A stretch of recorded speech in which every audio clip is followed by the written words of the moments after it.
Good afternoon, and thank you so much for joining us for this coronavirus update. I'm Jordan Fremstead. We begin with the latest coronavirus numbers. Eau Claire County is now reporting their first COVID-19 related death. In La Crosse County, there are 23 new cases and 4 people are currently hospitalized. There are a total of 165 active cases in the county. Crawford, Eau Claire, Monroe, and Vernon counties are also reporting new cases at this time. Wisconsin health officials have confirmed 280 new cases, bringing the state's total close to 25,000. There are no new deaths reported Sunday following Saturday's 14 confirmed deaths. The death toll now stands at 744. More than 19,300 people have recovered. Over in Minnesota, more than 33,200 people have tested positive for COVID-19 and nearly 1,400 people have died. More than 29,000 people around the state have recovered. There are 5 new cases in Winona County. And in Iowa, over 26,000 people have tested positive. 686 deaths are being reported in the state from the virus, and just over 16,000 have recovered from the virus. If you own a small business and are looking for assistance, an important deadline is coming up tomorrow. The application period for the We're All In Small Business Grants closes tomorrow at 11:59 p.m. The $2,500 grants from the Wisconsin Economic Development Corporation will help businesses adopt best practices to keep employees and customers safe. Your company must make less than $1 million in gross revenue and have less than 20 employees to apply. We've had great success. It seems like a straightforward application, not a lot of paperwork, so please get your application in for that. More than 16,000 businesses have already applied, but there is enough funding for 30,000 businesses. For more information on how to apply, you can go to WEDC's website. Freedom Honor Flight's fall visit in Washington, D.C. is being postponed. The organization made the announcement this morning after canceling the spring flight back in March. The flights are provided to World War II, Korean, and Vietnam War veterans so they can see the memorials built in their honor in our nation's capital. The flight, which will be the 25th for the organization, will be rescheduled as soon as possible. The U.S. reported its largest increase in cases since May 1st over the weekend. One especially hard-hit state is Florida, where cases have been rising steadily for weeks.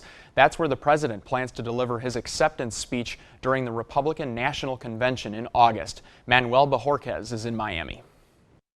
Even with testing increasing or being flat, the number of people testing positive is accelerating faster than that. Florida Governor Ron DeSantis says even as Florida's record-breaking run of new cases continues, there are no plans to slow Florida's reopening or implement a mandatory mask order. We just got to trust people. I think that tends to work better than to mandate this, mandate that. But as cases rise statewide, some cities, like Tampa and Orlando, are implementing mask orders of their own.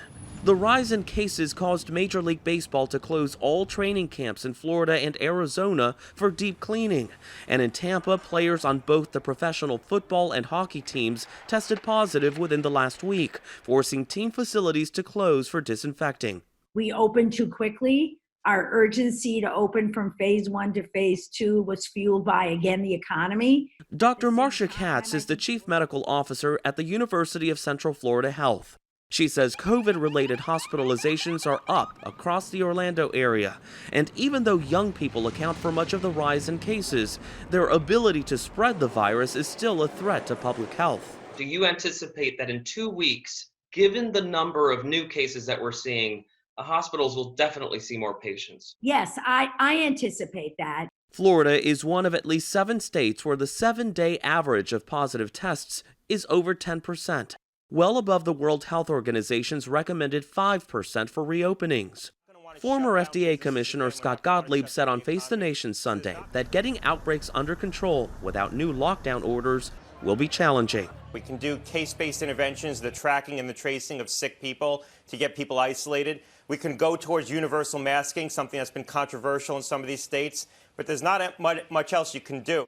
And as President Donald Trump publicly claims the virus is disappearing, White House trade advisor Peter Navarro said the administration is already preparing for a second wave. We are filling the stockpile in anticipation of a possible problem in the fall. We're doing everything we can beneath the surface, working as hard as we possibly can. In the meantime, the organizer of several recent protests in South Carolina is urging people who participated to get tested for COVID-19 after several protesters tested positive. In light of those recent cases, several upcoming protests have been canceled.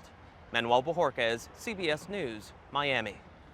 And we want to thank you so much for joining us for this coronavirus update. We hope you'll join us tonight at 5, 6, and 10. And as a reminder, you can always stream us for free at news8000.com. Have a great day.